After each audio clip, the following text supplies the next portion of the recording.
In this video, I'll show you how to turn off automatic updates on a Windows 11 computer. The steps are simple, so just follow along. To start, open the Start menu and type Services. From the search results, select the Services app to open it.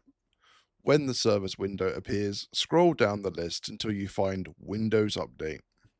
Once you see it, double-click Windows Update to open its settings. In the Properties window, look for the startup type and change it to Disabled. After making that change, click Apply. Next, go to the Recovery tab at the top for the option labeled First Failure. Select Take No Action from the drop-down menu and then click Apply and OK. After that, double-click Windows Update again. If this server status shows that it's currently running, click the Stop button to stop the services and then press OK.